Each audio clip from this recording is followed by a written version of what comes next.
Sección I. La carta de Arkham. No sé si algún día esta confesión será leída por alguien que aún conserve su juicio. Me atrevo a escribir no para convencer, sino para desahogar el peso insoportable que aplasta mis pensamientos. No pretendo que crean lo que relato. Yo mismo me veo forzado a releer mis palabras con creciente incredulidad. Sin embargo, lo que ocurrió en Innsmouth y más allá exige ser preservado, aunque solo sea como advertencia muda para quien busque en los rincones ocultos del conocimiento. Mi nombre ya carece de importancia. En vida fui profesor adjunto de lenguas semíticas antiguas en la Universidad de Miskatonic, con publicaciones reconocidas sobre inscripciones mesopotámicas y ciertas variantes del ugarítico. Siempre he sido un hombre de razón, enemigo de la superstición, y confiaba plenamente en los métodos del pensamiento crítico. Por eso, lo que me ocurrió ha sido doblemente destructivo.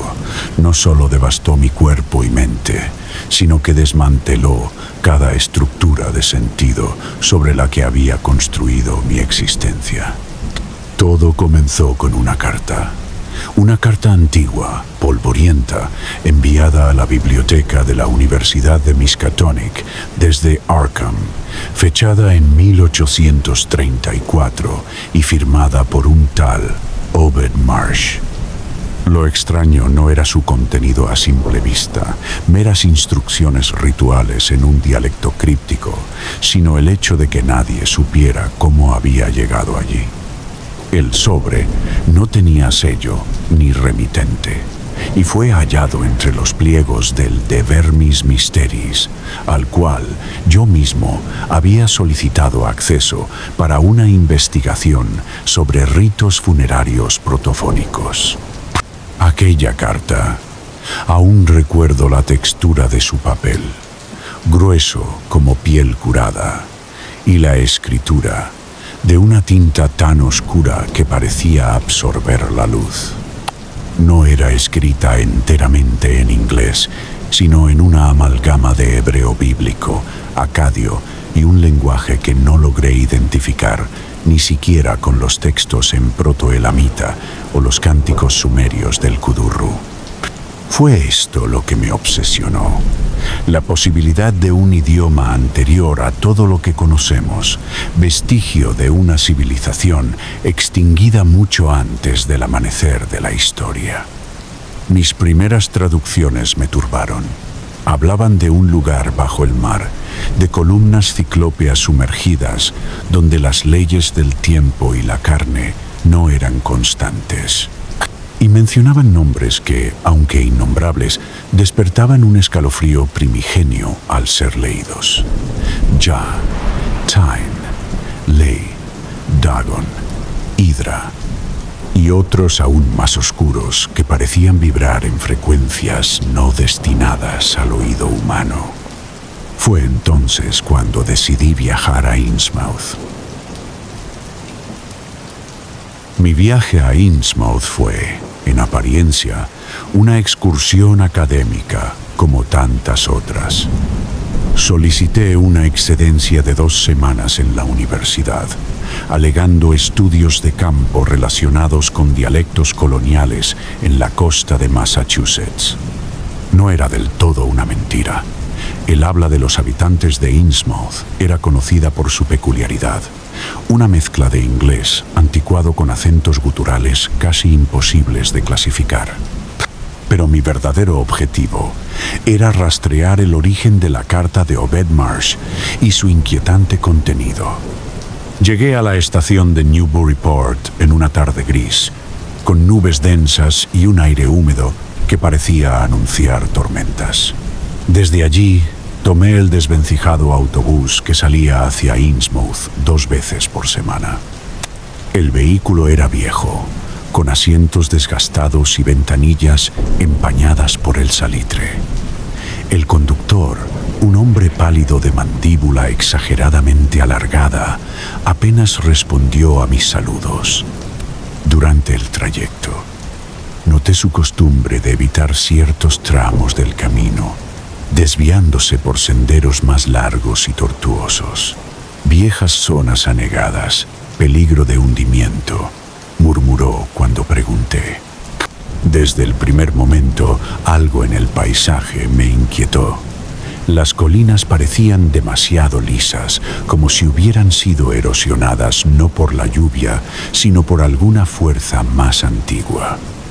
Árboles nudosos se retorcían hacia el océano, y el aire estaba impregnado de un olor salobre, rancio, como si viniera de una herida abierta en la tierra.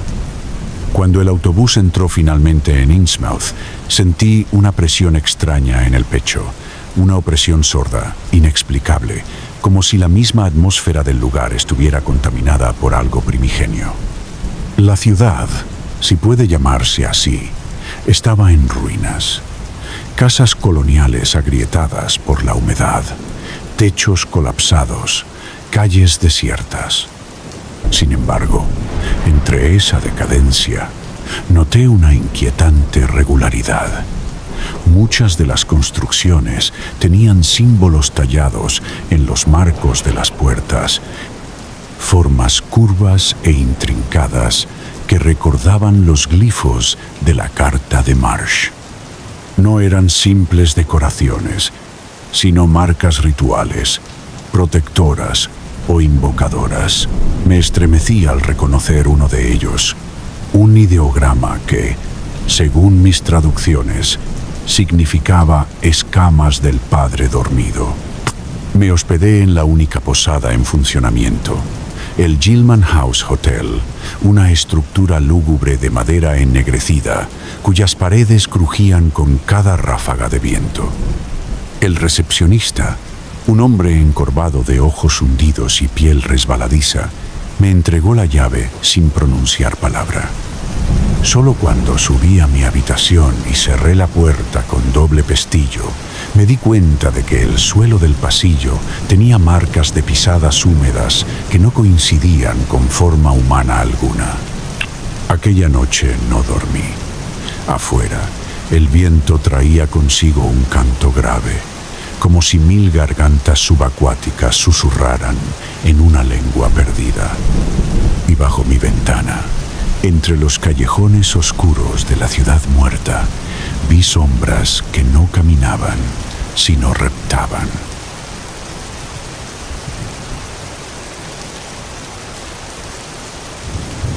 A la mañana siguiente, Innsmouth me recibió con un silencio enfermizo. El pueblo entero parecía suspendido en una quietud irreal. Los pocos habitantes que vi caminaban arrastrando los pies con una lentitud antinatural. Sus rostros eran inexpresivos, casi carentes de emoción, y sus ojos grandes, húmedos, siempre abiertos de más, parecían no parpadear jamás. Algunos llevaban la cabeza gacha, murmurando en un idioma que no se parecía al inglés ni a ningún otro que hubiera oído antes.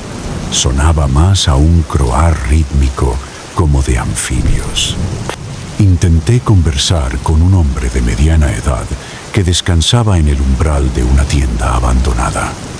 Al notar mi interés en la historia del pueblo, su mirada se tornó hosca y murmuró algo como: «El agua guarda secretos que el aire no entiende». Luego se alejó, cojeando. Pese al rechazo de los lugareños, logré acceder a los archivos de la vieja iglesia del orden esotérico de Dagon. El edificio estaba cerrado desde hacía décadas, pero una herradura oxidada cedió bajo presión. Dentro, el aire era espeso, como si los muros respiraran a su propio ritmo. Encontré libros carcomidos, cálices cubiertos de líquenes y un altar con símbolos que coincidían con los de la carta de Obed Marsh. En una sala trasera, hallé un diario escondido entre tablones podridos.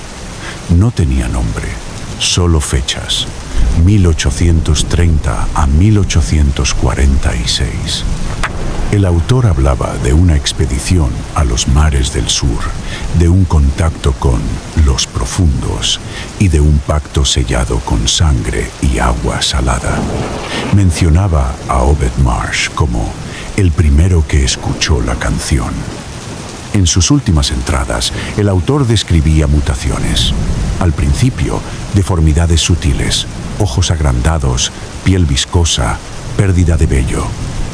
Luego, cambios atroces, branquias, escamas, extremidades palmeadas.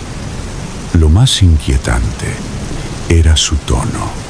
No lo narraba con horror, sino con devoción, como si no temiera transformarse, sino anhelara convertirse en algo más, algo que habitaba bajo las olas.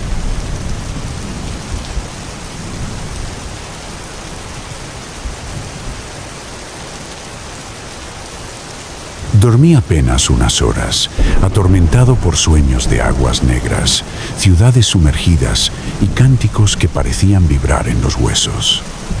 Soñé con ojos dorados que se abrían en la oscuridad líquida y con seres que se deslizaban entre pilares colosales cubiertos de algas. Al despertar, mi piel tenía un olor salado, como si hubiera emergido del océano. Decidí visitar el viejo cementerio de Innsmouth, un terreno desbordado por la vegetación y el abandono. Las lápidas estaban cubiertas de líquenes marinos y muchas habían sido derribadas o desaparecido por completo. Lo más extraño era que no encontré ninguna sepultura reciente, ni una sola del último siglo. Pregunté al dueño de la tienda de comestibles, uno de los pocos que respondían, y solo dijo: «Ya no enterramos a los nuestros».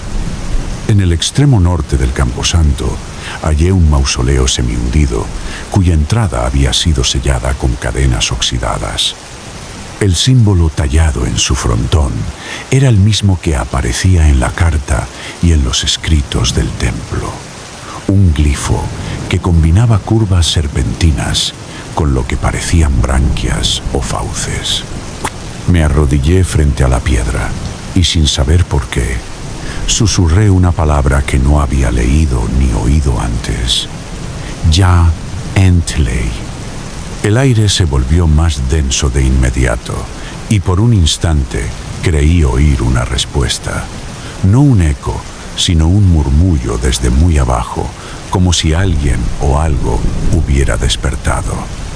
Me alejé temblando, con la absurda sensación de haber sido escuchado por una conciencia ajena al tiempo.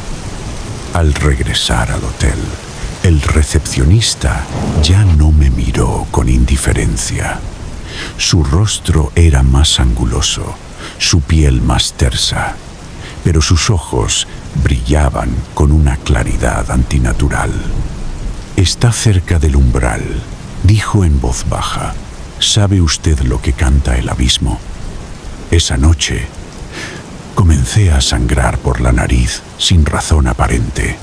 La sangre tenía un tinte oscuro, casi azulado. No supe si debía temer o aceptar.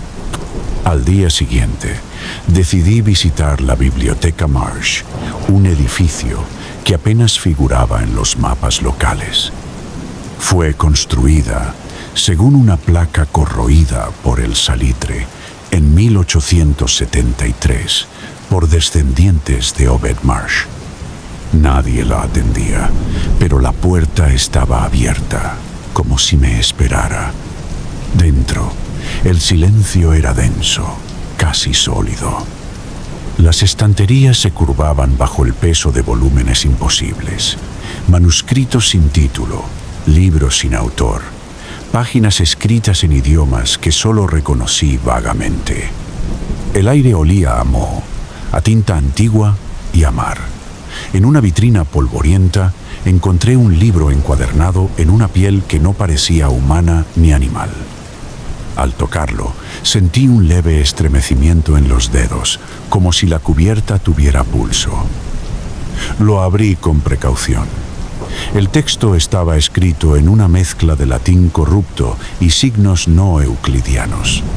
Algunas frases, sin embargo, resultaban legibles para alguien con formación filológica como yo. Leí en voz baja. Los que moran en la hondura no perecen, solo esperan. Bajo los cimientos del tiempo, su canto persiste, más viejo que los dioses del aire. Ellos no recuerdan, pues nunca olvidaron. Y cuando la luna sangre, Yantley se alzará otra vez. El libro hablaba de ciclos, de eras sumergidas, de pactos entre humanos y los profundos, y de una ciudad submarina que no fue construida por manos humanas, sino convocada desde los sueños de algo más vasto. A cada página, mi cordura se erosionaba como una roca bajo el oleaje. Había dibujos, formas arquitectónicas que no obedecían a la geometría de nuestra realidad, criaturas que apenas podía mirar sin sentir arcadas.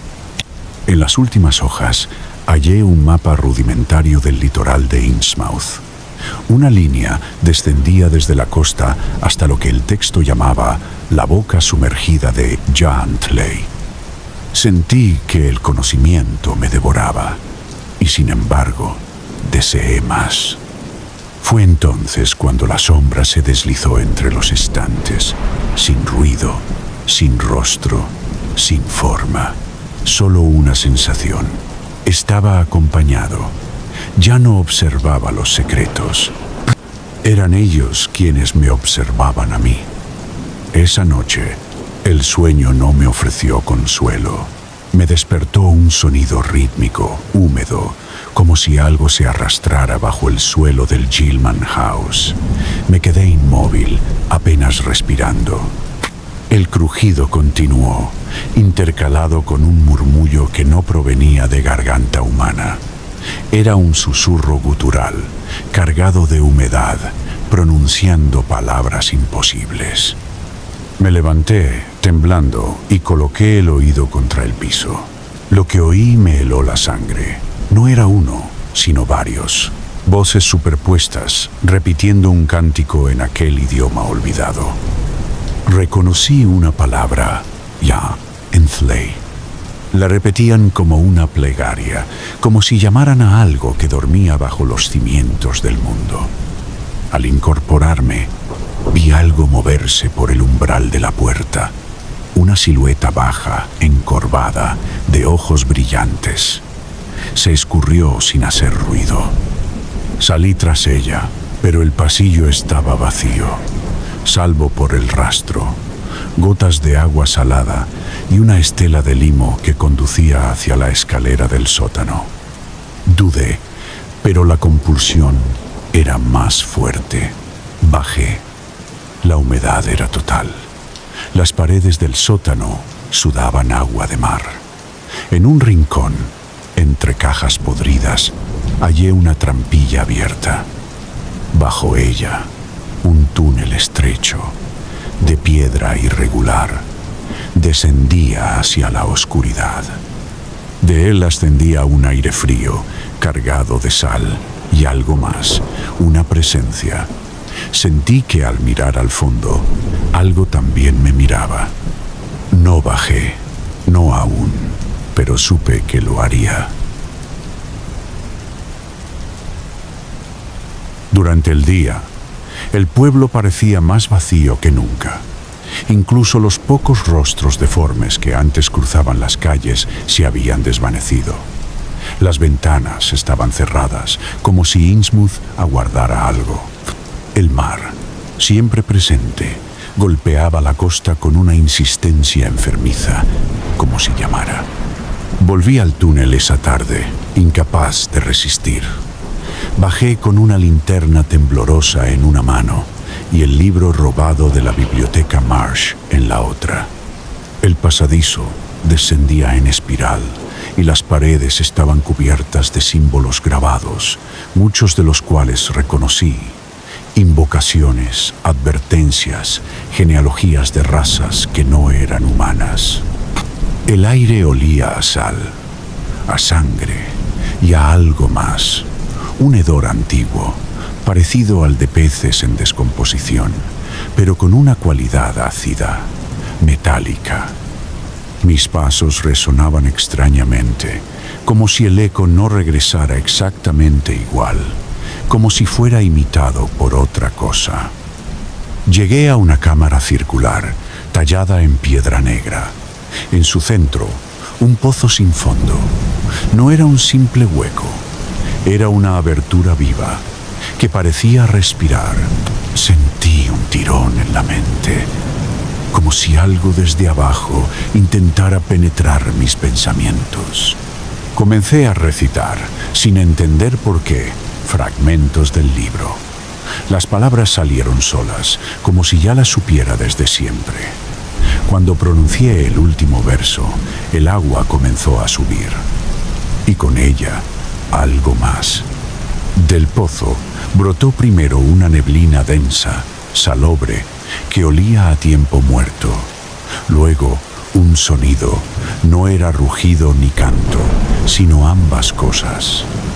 Vibraba dentro del cráneo, como si la piedra misma lo emitiera. Me cubrí los oídos, pero no sirvió de nada. Era una voz sin boca, sin forma, que hablaba desde antes del lenguaje. Entonces vi la silueta.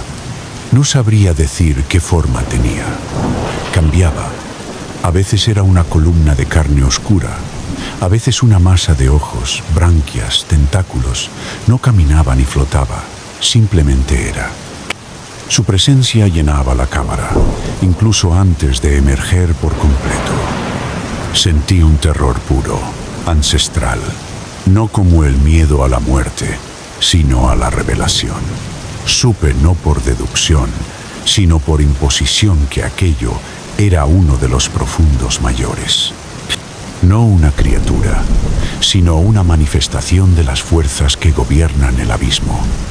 Y sin embargo, reconocí algo en él, un eco de mí mismo. Mi sangre tembló. Recordé fragmentos del diario, linajes mezclados, pactos antiguos, herencias ocultas. Algo dentro de mí respondió a su presencia, no con horror, sino con una extraña paz. El miedo no desapareció, pero cambió de forma. Ya no era miedo a la criatura, sino a comprenderla demasiado bien. La cosa me miró, no con ojos, sino con su ser, y yo, sin pensarlo, di un paso adelante. Toqué el borde del pozo, y la superficie líquida reaccionó. Una ondulación recorrió sus aguas negras, como si reconociera mi tacto. No me hundí.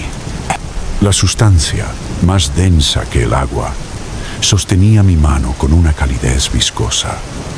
Y entonces, las visiones comenzaron. Imágenes inundaron mi mente. No sueños, no alucinaciones.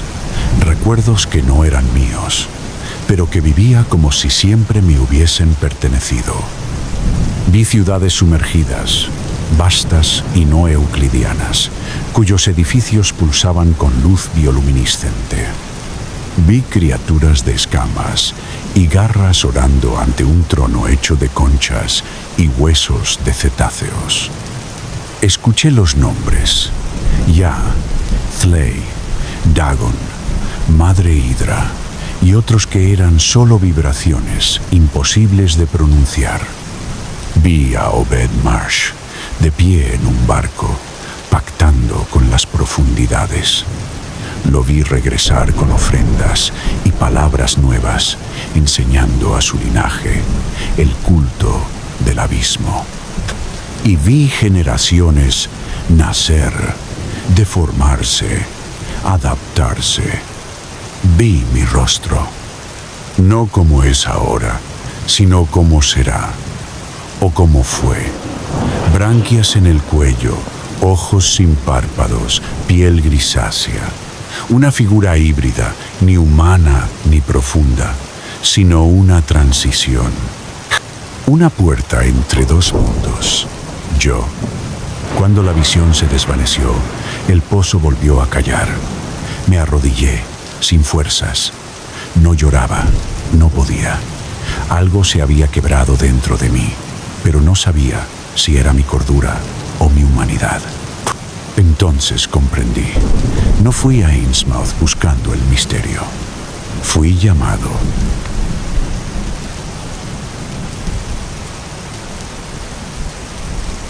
Salí del túnel al anochecer, con la certeza de que algo dentro de mí había cambiado. El aire parecía más denso, el cielo más próximo. El mar, antes distante, ahora sonaba como una voz familiar. Innsmouth ya no era extraño. Era un eco, una promesa, un regreso. Los habitantes, que antes evitaban mi mirada, ahora me observaban sin disimulo, no con recelo, sino con reconocimiento. Uno de ellos, una anciana de rostro blando y ojos vidriosos, murmuró al pasar: «Pronto nadarás con nosotros». Sentí, por primera vez, que no era una amenaza, sino una bienvenida. Esa noche, dormí profundamente. No soñé. Oh, si lo hice, no fue en palabras ni imágenes, sino en sensaciones. La presión del agua sobre la piel, el murmullo de corales antiguos, el abrazo de tentáculos suaves. Y, en lo más hondo, la certeza de una espera larguísima a punto de terminar. Al despertar, mi piel estaba húmeda, no por sudor, sino por una secreción translúcida que no podía identificar. Me miré al espejo y, aunque mi rostro era aún el mío, algo en la forma de los ojos había cambiado. Más grandes, más oscuros, más antiguos. Leí por última vez el libro traído de la biblioteca Marsh. En su contraportada, antes ilegible, una frase brillaba ahora con tinta salada. La sangre llama al abismo y el abismo responde en la carne. No me sentí aterrorizado, sentí alivio. Comprendí que la transformación no era castigo, sino destino. Y que muy pronto, cuando la luna se alineara con ciertas estrellas, nadaría hacia casa. No esperé más. Aquella misma noche, abandoné el Hillman House y me dirigí hacia la costa. No llevé equipaje ni abrigo. El frío del viento ya no me afectaba. Mis pasos no dudaban, como si un mapa oculto se desplegara bajo mis pies. Al llegar al muelle, la marea estaba alta y el mar brillaba con un fulgor verdoso antinatural. Las olas se movían con un ritmo que no obedecía a la luna, sino a otra fuerza, una voluntad sumergida. Desde el agua emergían formas, figuras altas, de cuerpos escamosos, ojos brillantes y rostros ambiguos. No me atacaron, me esperaban. Me quité los zapatos. La arena estaba húmeda y viva. Al internarme en el agua, sentí como cada célula de mi cuerpo respondía al llamado. El salitre no escocía. El aliento me faltaba y, sin embargo, respiraba. Bajo la superficie, la oscuridad me abrazó. No nadé, fui guiado. Las criaturas me escoltaban como hermanos silenciosos. A lo lejos vi luces, no linternas, sino fosforescencias que emanaban de una arquitectura imposible. Torres torcidas, puentes ondulantes, arcos que no podían sostenerse, y sin embargo lo hacían. Era Yantley. Un canto se elevó, no desde las gargantas, sino desde la misma piedra del abismo, el himno de los profundos. No lo entendía, pero lo recordaba. Sabía que no volvería a la superficie. Sabía que nunca lo había hecho realmente. La ciudad era vasta, infinita en sus corredores y cámaras sumergidas. A medida que descendía entre sus estructuras, la noción de dirección desaparecía. No había arriba ni abajo, solo profundidad. La gravedad misma parecía doblegarse ante la voluntad del lugar. Los seres que me rodeaban ya no me resultaban grotescos. Sus formas fluidas, sus ojos sin párpados, sus extremidades ondulantes, todo tenía un sentido que antes no podía comprender. No eran deformes. Eran perfectos para este mundo que no es nuestro. Un mundo anterior. Pasamos junto a muros cubiertos de relieves que vibraban al tacto, narrando historias sin palabras. Vi representaciones de estrellas que ya no existen, de continentes hundidos, de criaturas aún más vastas que los profundos, envueltas en formas que no puedo ni debo describir. Sentí sus nombres presionando mi lengua, pero no los pronuncié. Saberlos bastaba. En una gran sala abovedada, frente a una estatua colosal de un dios marino sin rostro, me aguardaba un círculo de profundos mayores. Sentí en sus miradas una expectativa solemne. No hablaban, pero su pensamiento se imponía como una marea. El puente ha despertado. No comprendía del todo, pero sabía que se referían a mí. La sangre de Marsh fluía en mis venas, diluida pero viva. Yo era vínculo, umbral. Ellos no me habían llamado por capricho. Me habían engendrado desde antes de nacer. Uno de ellos se adelantó. Era más alto. Su piel parecía tallada en obsidiana húmeda y sus ojos no eran ojos. Eran pozos sin fondo que reflejaban mi rostro, multiplicado y distorsionado. Extendió una membrana y sobre ella apareció un texto viviente. Símbolos que cambiaban a medida que los miraba, adaptándose a mi mente. No leía el mensaje con los ojos, sino con algo más profundo, más antiguo. El conocimiento se vertió en mí como una marea que ya no podía contener. Supe entonces que la humanidad no era el centro, no era especial ni nueva. Éramos un experimento, una consecuencia, un ciclo entre muchos. Antes que nosotros, otros reinos habían gobernado la tierra, civilizaciones de piedra negra, de metal líquido, de pensamiento coralino. Todos fueron barridos cuando despertaron aquellos que duermen bajo el lecho de las realidades. Yantley no era solo una ciudad, era un nodo, una raíz de algo que se extendía por otros océanos, otros planetas, otros planos. Yo era heredero de esa raíz. Ellos no me ofrecían poder ni inmortalidad. Me ofrecían disolución, fusión, abandono de la forma. La carne era una prisión, lo humano, un error momentáneo. Acepté, no con palabras, sino con pensamiento. El canto reanudó y mi cuerpo tembló. La piel ardía, los huesos se ablandaban. No dolía, era natural. Inevitable.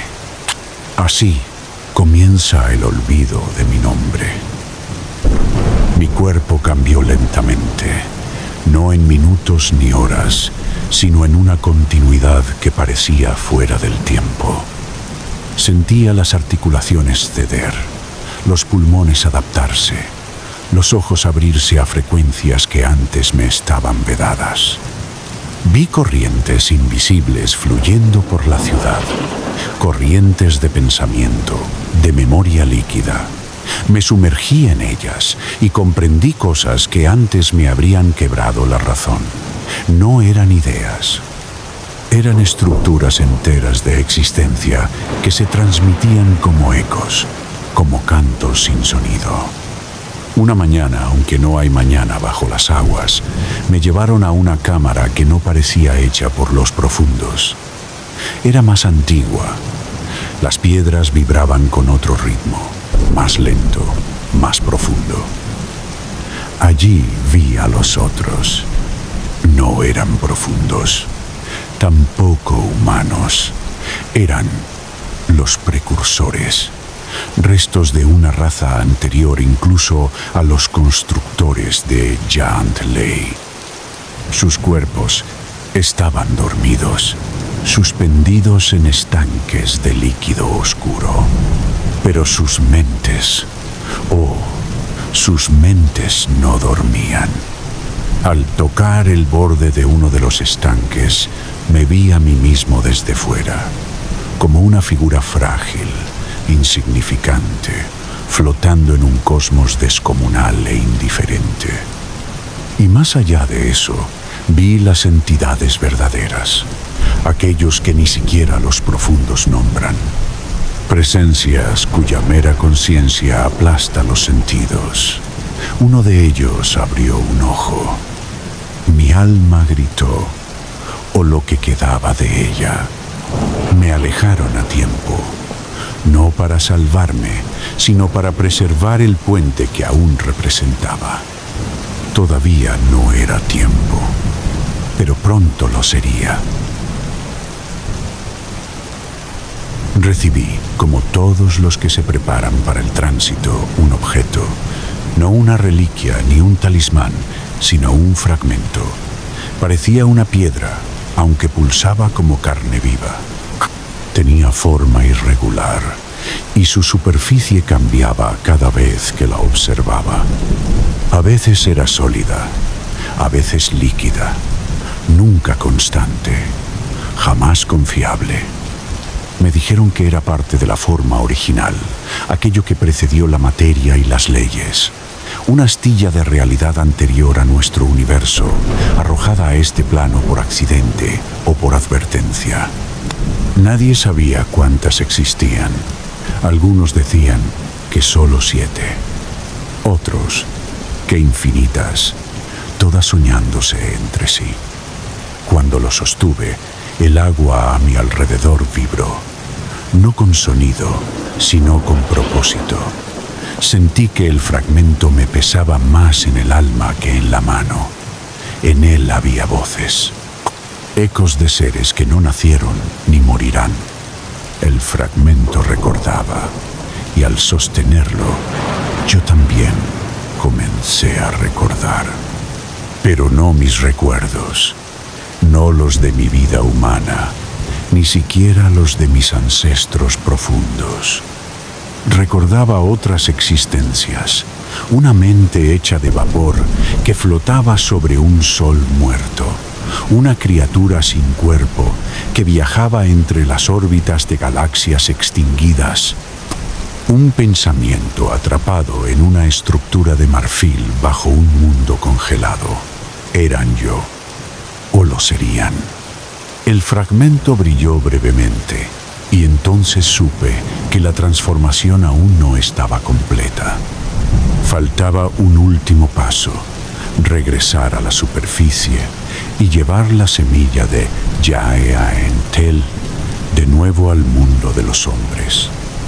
Emergí del océano bajo una luna enferma, velada por nubes que parecían moverse al ritmo de otro corazón. El mar me devolvió suavemente, como si ya no fuera un intruso. Caminé sobre la playa sin ropa ni vergüenza, cubierto por la humedad natural de mi nueva piel. Las gaviotas me evitaron. El viento no me reconoció. Innsmouth dormía, pero algo en sus estructuras parecía más despierto que nunca. Las casas torcidas, los tejados rotos, los pozos cegados. Todo palpitaba débilmente, como órganos olvidados de un cuerpo mayor.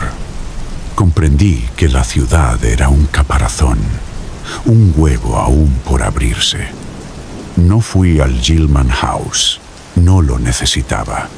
Mis pasos me guiaron a la iglesia abandonada del orden esotérico. La encontré abierta, como si aguardara mi llegada. Dentro, las sombras eran densas, vivas. El altar seguía allí, pero ahora cubierto de ofrendas recientes, algas, conchas, huesos humanos. Tomé mi lugar ante el símbolo de Dagon. Lo toqué y el metal oxidado se disolvió en mi palma, como si reconociera a su dueño. El canto surgió de mí, sin instrucción, sin duda. Una invocación, compuesta no de palabras, sino de memoria y sal. Las paredes respondieron. El suelo tembló suavemente. Sentí la ciudad respirar conmigo. Mi papel era claro. No debía advertir al mundo, debía prepararlo. Durante los días siguientes, si es que aún pueden llamarse así, caminé entre los hombres como una sombra. Viajé tierra adentro, por pueblos olvidados y costas sin nombre, siguiendo una ruta que no tracé yo, sino que brotó dentro de mí, como instinto. Llevaba el fragmento oculto bajo la piel, hundido entre las costillas, latiendo con su propio ritmo. A veces sentía que respiraba por mí. No hablaba con nadie, pero muchos me escuchaban. Hombres solitarios, almas quebradas, cuerpos ya al borde de la transición. Todos reconocían, sin palabras, lo que yo era. Algunos se arrodillaban, otros huían, pero a todos dejé una señal. En ciertas cuevas costeras, tallé el símbolo de Yantley. En aguas estancadas, deposité escamas que no eran mías. En libros olvidados, escribí nuevas páginas, en un idioma que no existía antes de que las estrellas fueran estrellas. No era proselitismo, era preparación, recordatorio. El ciclo estaba por reiniciarse y yo era el heraldo. No para convencer, sino para recordar a los suyos que el mar no olvida. A veces, en las noches más densas, sentía al fragmento vibrar. Sabía que otro de los 7 o infinitos había despertado en algún rincón del cosmos. No estábamos solos, nunca lo estuvimos. Los sueños regresaban, pero ya no como tormento. Ahora eran instrucciones. Hoy he regresado a Innsmouth, no porque lo deseara, sino porque el mar lo pidió.